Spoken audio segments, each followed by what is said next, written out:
Hello there, I'm back again with this time an extremely short little video.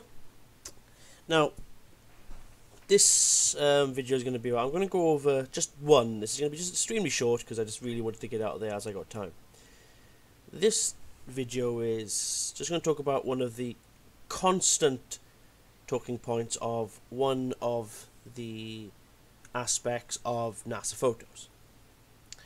And it's the concept that in the Discover satellites, I think it's Discover satellites, I believe so, of the moon passing in front of the Earth, the moon looks small whilst the Earth looks fairly large in the background.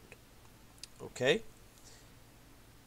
And when you see Apollo videos, photographs, or the live feed from the lunar orbiter that's showing the moon the sun rise above the horizon, and why the Earth looks quite small compared to what we saw before, and they say, oh, shouldn't the Earth, look huge in the background, take up all of our view? Well, the answer is no, because it's all about angle of view and also focal length.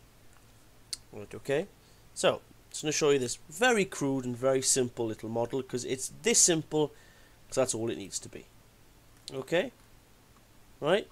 So, here's the Earth represented in blue, here's the moon represented in white, and here are two cameras. Okay?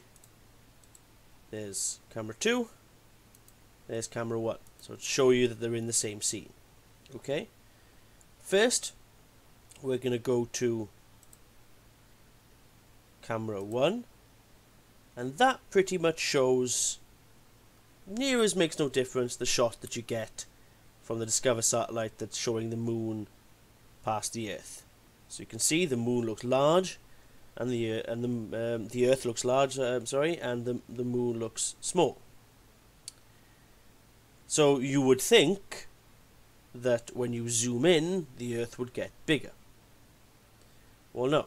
This, when I switch to camera 2, shows what happens with a different angle of view and a different focal length. So, camera 2.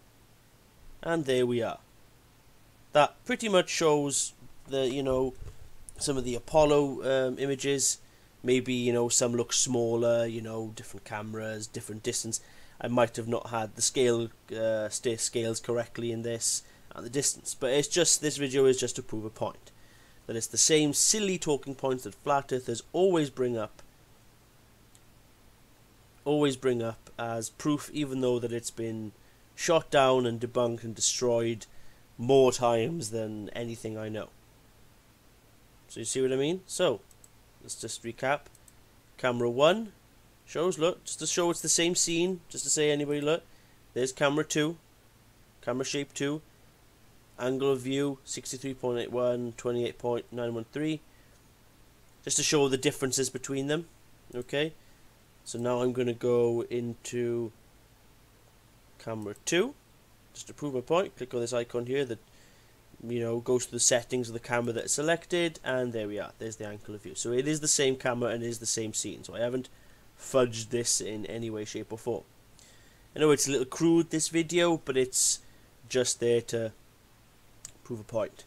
When I've got more time, we're going to go through probably some of the other aspects of the orbital mechanics and things. Just make my own little model here in Maya, or maybe use Unity, and go through the moon phases and why what we see is perfectly reasonable, regardless of flat earthers shouting out it's impossible. And I know for a fact that when they shout out it's impossible, they just look at the 2D image of the moon's orbit, and that's as far as it goes.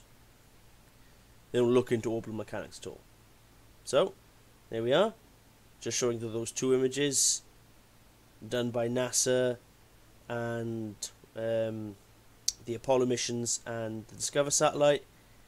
There is no trickery going on. There is no, oops, NASA failed. No, it's just different cameras, different angle of view, different focal length. Okay, thank you very much, and have a good night.